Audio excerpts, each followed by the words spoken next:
Hello students, I am Mrs. Ghodke PV, subject biology, working at Swami Ramananda Bharati Vidya Mandir and Junior College, Tasgaon. Today we continue the fifth chapter, that is the cell structure and organization. In that topic we study the structure of cell, which is the basic functional unit of life of all living organism, and the bacterial cell as well as the that is known as the prokaryotic cell, and second type that is the eukaryotic cell. आता sale म्हटलं की आपल्याला त्या सेलमध्ये काय काय असतं हे बघायचं आहे आणि ह्याचा सगळ्याचा स्टडी आपण ह्या टॉपिकमध्ये करणार आहे. ह्याच्यामध्ये पहिल्यांदा आपण सेलची डेफिनेशन बघणार आहोत. ही डेफिनेशन जी आहे ही तुम्हाला लक्षात ठेवणंच गरजेचं आहे. So see the definition of cell. It is structural and functional unit of life of all living organisms capable of independent existence and can perform all functions of life. That definition is important. The cells are not clearly seen with the naked eye, but these must be, majority cells are microscopic and they must be studied or seen under the microscope. There are again two types of microscope, simple microscope and compound microscope. In your book, the first microscope observed by the scientist Leeuwenhoek, त्यांनी दिलेला जो microscope आहे तो simple कशा पद्धतीनं त्यांनी discovery केली होती आणि अशा मायक्रोस्कोपमधनं आपल्याला अगदी लहानात लहान इमेज जी आहे ती हाय मॅग्निफिकेशनच्या टाईपनी बघता येते. म्हणजे आपल्याला जी डोळ्यांनी दिसतच नाही ती मायक्रोस्कोपमध्ये कितीतरी पटीने जास्ती दिसते. अशा ज्या मायक्रोस्कोपिक सांगायचं आहे आपल्याला, स्टडी करायचं आहे की मायक्रोस्कोपिक सेल्स असतात.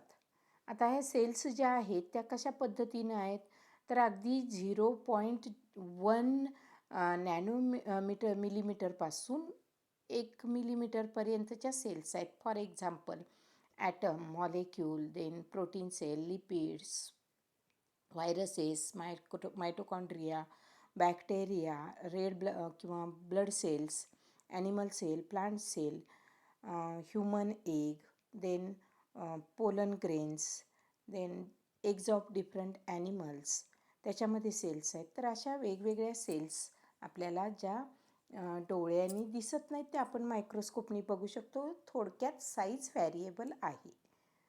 ठीक आहे. मग अशा पद्धतीनं ह्या सेल्स स्टडी करत असताना these cells may be spherical, rectangular, flattened, polygonal, oval, triangular and conical. इथं ह्या सगळ्यावरनं आपल्याला लक्षात येतं की एक विशिष्ट असा आकार त्या सेलला नाही, त्या वेगवेगळ्या पद्धतीनं असतात आणि सगळ्या सेल्स बऱ्यापैकी मायक्रोस्कोपिक आहेत. आता इथं डायग्रॅममध्ये बघा, सगळ्या ऑर्गॅनिझमचा स्टडी करून smallest cell which is studied in the mycoplasma, ह्या मायकोप्लाझममध्ये आढळणारी अगदी मायकोप्लाझ्मामध्ये आढळणारी लहानशी सेल आपण बघतोय. त्याचा डायमीटर पण किती म्हणजे खूप कमी आहे. आणि दुसरी सेल जी आहे ती लार्जेस्ट सेल आहे, that is the ostrich egg cell. ऑस्ट्रिचचं एग माहिती आहे जे फार इम्पॉर्टंट आहे, मेडिसिनल यूज आहे त्याचा. पण आपल्याला ही माहिती पाहिजे की एक अतिशय लहानात लहान सेल असू शकते आणि it is about 15 to 18 centimetre. आणि ह्याच्याशिवाय लॉंगेस्ट सेल्स आहेत काही. ह्या longest cells are the example nerve cells. अशा पद्धतीनं smallest, largest and longest cells आपण स्टडी करू शकतो. त्याच्यानंतर the advanced research in cytology led to the modifications. काही असे ॲडव्हान्स्ड रिसर्चेस आहेत cytology that is related with the cell biology and that modification in the cell theory and now this is known as the modern cell theory. ही modern cell theory आहे, त्याचे काही सिद्धांत आहेत, त्याची वैशिष्ट्य आहेत, त्याचे पॉस्च्युलेट्स आहेत, ते आपल्याला स्टडी करायचे आहेत. म्हणजे त्या थेरीमधनं आपल्याला लक्षात येतं की सेल कशा पद्धतीनं तयार झालेली आहे. So see all living organisms are made up of cells. सेलशिवाय लिव्हिंग ऑर्गॅनिझम तयारच होऊ शकत नाही. These living cells arises from pre-existing cell. लाईफच प्री एक्झिस्टिंग लाईफपासून फॉर्म झालेलं आहे, त्यामुळं सेलसुद्धा तशाच लिव्हिंग ऑर्गॅनिझमच्या फॉर्म झालेल्या आहेत. A cell is the structural and functional unit of life that is important. Total activities of cells are responsible for activity of organism. सेल्सनी मिळून organ तयार झालेला आहे, ऑर्गन्सनी मिळून ऑर्गन सिस्टीम तयार झालेली आहे आणि त्यांनी मिळून ऑर्गॅनिझम तयार झालेलं आहे. त्यामुळे indirectly cells are responsible for the activity of organism. Then cells shows transformation of energy. शरीरामध्ये वेगवेगळ्या केमिकल रिॲक्शन्स होतात आणि एनर्जी फॉर्म केली जाते, स्टोअर केली जाते. That is the transformation of energy. Cells contain nucleic acids. आता न्यूक्लिक ॲसिड्स जे आहेत ते कुठले आहेत, तर DNA आणि RNA आपल्याला माहिती आहे. DNA deoxy ribose nucleic acid and ribose nucleic acid, हे दोन न्यूक्लिक ॲसिड्स जे आहेत ते न्यूक्लियसमध्ये आणि न्यूक्लियस सायटोप्लाझममध्ये आहे. अशा पद्धतीनं these are present in the nucleus and cytoplasm. तर हे सेल्स थेरीचे पॉस्च्युलेट्स, मॉडर्न सेल थेरीचे पॉस्च्युलेट्स फार महत्त्वाचे आहेत आणि बरंच सेलबद्दल इन्फॉर्मेशन सांगून जातात. The next term is important, that is known as the totipotency. That totipotency is nothing but it is the capacity or potential of living nucleated cell to differentiate and divide to form any other type of cell and thereby a complete new organism is formed. म्हणजे एका लहानशा nucleated सेलपासून परत living नवीन जसाच्या तसा organism form होणं, that characteristic is known as totipotency. A cell is totipotent because it has, कारण आहे त्याच्यामागं, it has entire genetic information आणि ही जिनेटिक इन्फॉर्मेशन DNAच्या स्वरूपात त्या न्यूक्लियसमध्ये असते. Embryonic animal cells are totipotent. Animal सेल्समधल्या एम्ब्रिओमध्ये ज्या सेल्स आहेत दॅट आर टोटिपोटंट, आणि ह्या टोटिपोटंट सेल्स ज्या आहेत that are called as the stem cells. आपल्या बॉडीमधल्या सेल्स आहेत that are known as the stem cells, and that stem cells have great medical application. सध्या ही खूप महत्त्वाचं आहे.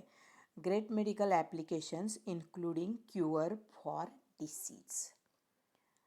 हे फार नवीन किंवा ॲडव्हान्स्ड टेक्निक आहे. पुढं तुम्ही डीपमध्ये स्टडी करत गेलात बायोलॉजीचा तर स्टेम सेलचा रेफरन्स आल्यानंतर तुमच्या लक्षात येईल. ठीक आहे. आता आपल्याला नेक्स्ट टाईप स्टडी करायचं आहे, ॲक्च्युली काइंड्स ऑफ सेल्स. आता हे काइंड्स ऑफ सेल्स जे आहेत, simply that is the major types of cells. There are two types of cells, that is known as the categories. So the cells are categorized into two groups. First one is the prokaryotes and another one is the eukaryotes. We study one by one. See in the diagram. This is the prokaryotic cell, or it is also the bacterial cell. Actually, it has complex cell wall. सेलच्या सगळ्यात बाहेरचं covering जे आहे त्याला sale wall म्हटलं जातं. This cell, that means the prokaryotic cell, does not shows nucleus और other membrane bound cell organelles. कुठलीही सेल ऑर्गनली मेम्ब्रेन बाउंड नसते ह्या सेलमध्ये. The cell envelope is made up of 3 layers. See in the diagram that cell envelope is made up of 3 layers. That 3 layers are outer, that is known as the glycocalyx. It is very thin layer, slime layer पण त्याला म्हणतात. त्याच्यानंतर त्याच्या आतमध्ये sale wall आणि त्याच्या आतमध्ये plasma membrane, अशा पद्धतीनं सेल मेम्ब्रेन आहेत. अजून याच्यामध्ये बघा क्रोमोझोम्स जे आहेत that are known as the nucleoid region. बाहेर हेअर लाईक आउटग्रोथ्स जे आहेत that are known as the pili or pili. Then granular structure in the cytoplasm, that is known as the ribosomes. It also shows some food granules like this in the cytoplasm.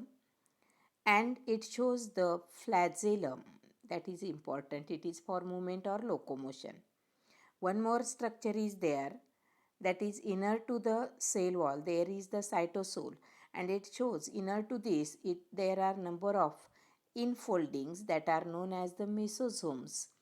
And one more part, that is the circular structure. It is known as the plasmid, or it is in the form of DNA.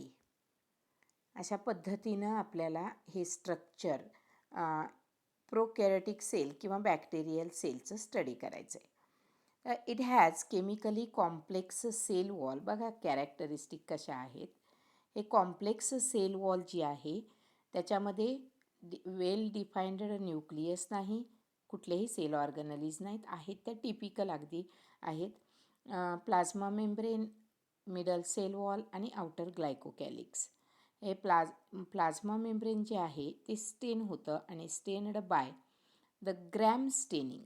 Bacterial सेलमध्ये plasma membrane अगदी well observe करायला मिळतं, पण त्याच्यासाठी staining आहे आणि that staining is known as the stain. म्हणजे थोडक्यात कलर. जसं आपण एखाद्या गोष्टीला डाय करतो त्याला कलर येतो, त्या पद्धतीनं सेल्सला स्टेन करावं लागतं आणि मग आपल्याला सेल्स वेगळ्या कलरने ऑब्झर्व करायला मिळतात. इथं बॅक्टेरियल सेल्स ज्या आहेत त्या ग्रॅम स्टेनिंगनं खूप छान पद्धतीनं ऑब्झर्व करायला मिळतात. सेल वॉल जी आहे it is made up of peptidoglycan in the gram positive. जर स्टेनिंग झालं तर त्या बॅक्टेरिया ग्रॅम पॉझिटिव्ह असतात, नसतील तर gram negative. And it contains, cell wall contains murein. म्हणजे टायफॉईडच्या टेस्टसाठी ग्रॅम पॉझिटिव्ह टेस्ट आली की टायफॉईड असतो. हे पुढच्या वर्षी तुम्हाला डिटेल स्टडी करायचं आहे. आत्ता फक्त हा ग्रेम डॅनिश बॅक्टेरियोलॉजिस्ट आहे हॅन्स ख्रिश्चियन ग्रॅम, त्यानं डिस्कवरी केली आणि ग्रॅम स्टेनिंग कॅरेक्टरिस्टिक किंवा ग्रॅम स्टेनिंग ही टर्म अस्तित्वात आली. त्याच्यानंतर cell membrane has a phospholipid bilayer and all these structures give protection. हे जे आउटर मेम्ब्रेन आहे it gives protection and also helps in the intercellular transport. अशा पद्धतीनं प्रोकॅरियोटिक सेलमध्ये अजूनही कॅरेक्टरिस्टिक आपल्याला बघायचे आहेत. That is the flagellum. It is used for the locomotion. Outer membrane shows pili or fimbriae and the inner infoldings are called as the mesosomes.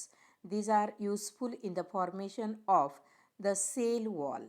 आता sale wall आहे का नाही हाही भाग आपण नंतर स्टडी करणार आहे. अँड फॉर्मेशन सेल वॉल इथं आहे मधला layer. And formation of DNA replication. Also photosynthetic cyanobacteria show more longer extension, that is called as the chromatophores. असे क्रोमॅटोफोर्स पण असतात त्याच्यामध्ये. आणि त्याच्याशिवाय cytoplasm contains dense particles called ribosomes. या रायबोझोम्सचा रोल प्रोटीन सिंथेसिसमध्ये फार महत्त्वाचा आहे. Bacterial ribosomes are 70S type. आता हे 70S are made up of 2 units. Larger one is known as the 50S and smaller one is known as the 30S. असे 2 units आहेत. 50S आणि 30S टाईपचे 2 युनिट्स मिळून 70S टाईप बॅक्टेरिया फॉर्म होतो. And these are described by their sedimentation rate. ह्याचं structure कशा पद्धतीनं तयार झाले त्याच्यावरनं त्याचं स्ट्रक्चर डिस्क्राईब केलं जातं. And the S for Svedberg unit. तर अशा पद्धतीनं बॅक्टेरियल सेल किंवा प्रोकॅरियोटिक सेल आपण कंप्लीट केलेली आहे कॅरेक्टरसह. सेकंड टाईप आहे यूकॅरियोटिक सेल. आता सध्या आपण 2 टाईप्स बघतो आहे यूकॅरियोटिक सेलचे. 2 एक्झाम्पल्स बघतो आहे. एक आहे ॲनिमल सेल आणि दुसरी आहे प्लांट सेल. ॲनिमल सेल आणि प्लांट सेल ह्याच्यामध्ये आपल्याला इथं दोन्ही सेलमध्ये बघा डिस्टिंक्ट न्यूक्लियस. हा जो न्यूक्लियस आहे ह्या दोन्ही सेलमध्ये तो अगदी म्हणजे लक्षात येण्यासारखा न्यूक्लियस आहे. It has the distinct nucleus, this one and this one. This nucleus shows nuclear membrane, त्याच्यावरती मेम्ब्रेन असतं आणि युकॅरियोटिक सेलच्या किंवा युकॅरियोटिक सेलची कॅरेक्टरिस्टिक आहे that this shows the definite nucleus with definite nuclear membrane. दोन्हीमध्येही आपल्याला बघायला मिळतं. युकॅरियोटिक सेल सिम्पल विचारलं तर तुम्ही प्लांट सेल किंवा ॲनिमल सेल दोन्हीपैकी कुठलीही स्केच काढू शकता, पण तुम्हाला ह्या दोन्हीही आपल्या बुकमध्ये काढणं, नोटबुकमध्ये काढणं गरजेचं आहे. ॲनिमल सेल आणि प्लांट सेल स्पेसिफिक विचारली तर ॲनिमल सेल ही डायग्रॅम आहे आणि प्लांट सेल विचारली तर ही डायग्रॅम आहे. तर अशा पद्धतीनं युकॅरियोटिक आणि प्रोकॅरियोटिक सेल्स आपल्याला स्टडी करायचे आहेत. प्रोकॅरियोटिक कंप्लीट केलेले आहे. काही कॅरेक्टरिस्टिक युकॅरियोटिक सेलचे बघा आता थोडक्यात. दिस सेल शोज मेम्ब्रेन बाउंड ऑर्गॅनलीज, आणि ह्या मेम्ब्रेन बाउंड ऑर्गॅनलीज ज्या आहेत त्या 5 किंगडम तुम्ही स्टडी केलेत सिस्टमॅटिक्समध्ये. त्या 5 किंगडममधला मोनेरा किंगडम सोडून उरलेले जे 4 किंगडम आहेत, प्रोटिस्टा, ॲनिमालिया, प्लांटी आणि फंजाय, ह्या किंगडममध्ये आपल्याला सगळ्या एक्झाम्पल्समध्ये युकॅरियोटिक सेल्स ऑब्झर्व करायला मिळतील. They have different shape, size. इथं बघा 2 सेलचा आकार वेगळा वेगळा आहे आणि त्याची फिजिओलॉजी पण वेगळी आहे. But all cells are typically composed of the plasma membrane. Common जे कॅरेक्टरिस्टिक आहेत त्या प्लाझ्मा मेम्ब्रेन, त्याच्यानंतर cytoplasm in the cell organ in its organelles, and these having the membrane bound cell organelles are, for example, mitochondria, then endoplasmic reticulum, then nucleus, nucleolus, ribosomes, Golgi bodies, nucleus. ह्या ठराविक sale organelles आहेत त्या आपण membrane bound cell organelles म्हणून study करतो आहे.